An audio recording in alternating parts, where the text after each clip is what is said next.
Wali Songo periode pertama. Pada waktu Sultan Muhammad I memerintah kerajaan Turki, beliau menanyakan perkembangan agama Islam kepada para pedagang dari Gujarat. Dari mereka, Sultan mendapat kabar berita bahwa di Pulau Jawa ada dua kerajaan Hindu, yaitu Majapahit dan Pajajaran. Di antara rakyatnya ada yang beragama Islam, tapi hanya terbatas pada keluarga pedagang Gujarat yang kawin dengan para penduduk pribumi, yaitu kota-kota pelabuhan. Seorang sultan kemudian mengirim surat kepada para pembesar Islam di Afrika Utara dan Timur Tengah. Isinya meminta para ulama yang mempunyai karomah untuk dikirim ke Pulau Jawa. Maka terkumpullah 9 ulama berilmu tinggi serta mempunyai karomah. Pada tahun 1404 Masehi, para ulama itu berangkat ke Pulau Jawa. Mereka adalah 1. Maulana Malik Ibrahim, berasal dari Turki, ahli mengatur negara, berdakwah di Jawa bagian timur. Wafat di Gresik pada tahun 1419 Masehi, kurang lebih 1 km di sebelah utara pabrik semen Gresik. 2. Maulana Ishaq, berasal dari Samarkand. Beliau ahli pengobatan, tetapi Syekh Maulana Ishaq tidak menetap di Jawa. Beliau pindah ke Singapura dan wafat di sana. 3. Maulana Ahmad Jumadil Kubro, berasal dari Mesir. Ia berdakwah keliling, makamnya di Troloyo, Trowulan, Mojokerto, Jawa Timur. 4. Maulana Muhammad Al-Mahrobi, berasal dari Maghrib. Beliau berdakwah keliling, wafat tahun 1465 Masehi, makamnya di Jatinan, Klaten, Jawa Tengah. 5.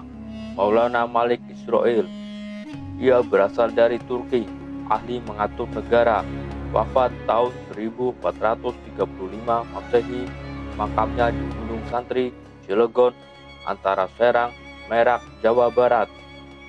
6.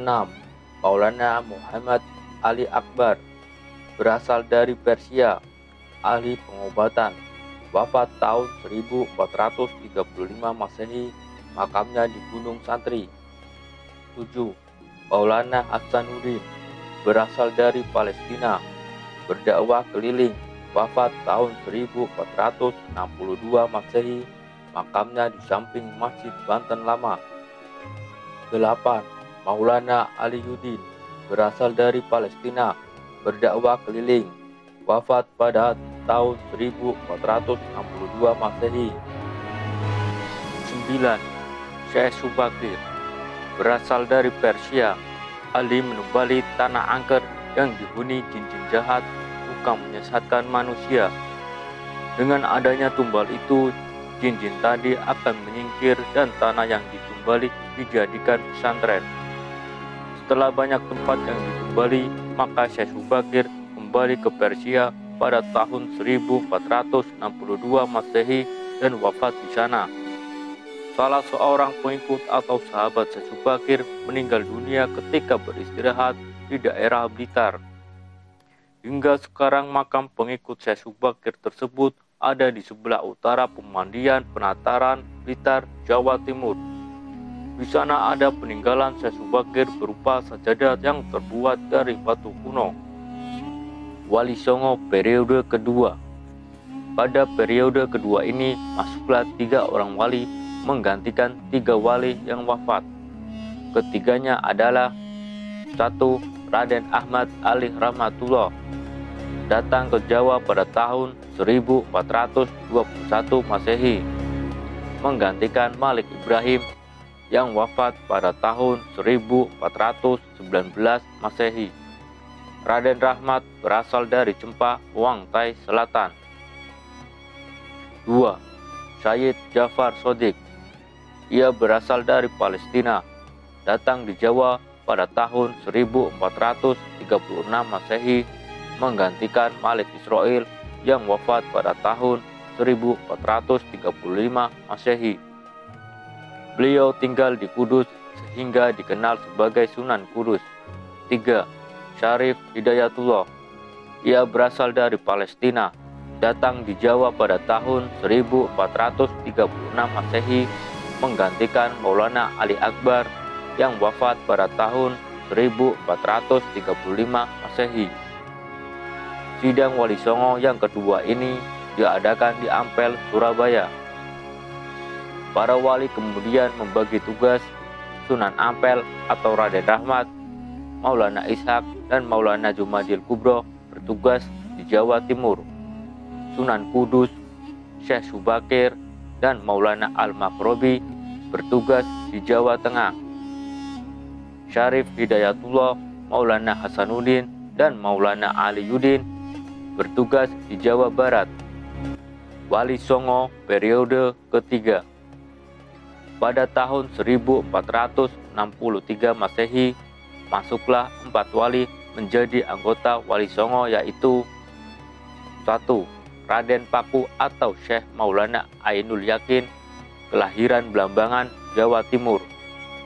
Putra dari Syekh Maulana Ishak dengan putri Blambangan yang bernama Dewi Skardadu. Raden Paku ini menggantikan ayahnya yang telah pindah ke Pasai. Karena Raden Paku tinggal di Giri, maka beliau dikenal sebagai Sunan Giri. Makamnya terletak di Gresik, Jawa Timur. 2. Raden Said atau Sunan Kalijaga, kelahiran Tuban, Jawa Timur. Beliau adalah putra Adipati Wirakita yang berkedudukan di Tuban. Sunan Kalijaga menggantikan Syekh Subakir yang kembali ke Persia. 3. Raden Makdum Ibrahim atau Sunan Bonang, lahir di Ampel, Surabaya. Beliau adalah putra Sunan Ampel, menggantikan Maulana Hasanuddin yang wafat pada tahun 1462 Masehi. 4. Raden Qasim atau Sunan Derajat, kelahiran Surabaya, putra Sunan Ampel, menggantikan Maulana Aliyuddin yang wafat pada tahun 1462 Masehi.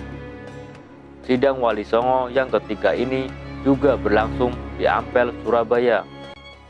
Wali Songo periode keempat. Pada tahun 1466 Masehi diangkatlah 2 wali yang menggantikan 2 wali yang telah wafat, yaitu Maulana Ahmad Jumadil Kubro dan Maulana Muhammad Al-Maghribi. 2 wali yang menggantikannya adalah 1. Raden Hasan atau Raden Fatah. Raden Fatah adalah murid Sunan Ampel. Beliau adalah putra Raja Brawijaya Majapahit. Beliau diangkat sebagai Adipati Bintoro pada tahun 1462 Masehi, kemudian membangun Masjid Demak pada tahun 1465 Masehi, dan dinobatkan menjadi Raja atau Sultan Demak pada tahun 1468 Masehi. 2. Fatullah Khan, putra Sunan Gunung Jati. Beliau dipilih sebagai anggota Wali Songo untuk membantu ayahnya yang telah berusia lanjut. Wali Songo periode kelima. Dapat disimpulkan bahwa dalam periode ini masuk Sunan Muria atau Raden Umar Said, putra Sunan Kalijaga, menggantikan wali yang wafat. Konon Syekh Siti Jenar itu juga salah seorang anggota Wali Songo. Namun karena beliau mengajarkan ajaran yang tak sesuai, maka Syekh Siti Jenar dihukum mati. Selanjutnya kedudukan Syekh Siti Jenar digantikan oleh Sunan Bayat. Nama aslinya adalah Adipati Pandanarang. Demikian selintas gambaran Wali Songo dari berbagai periode.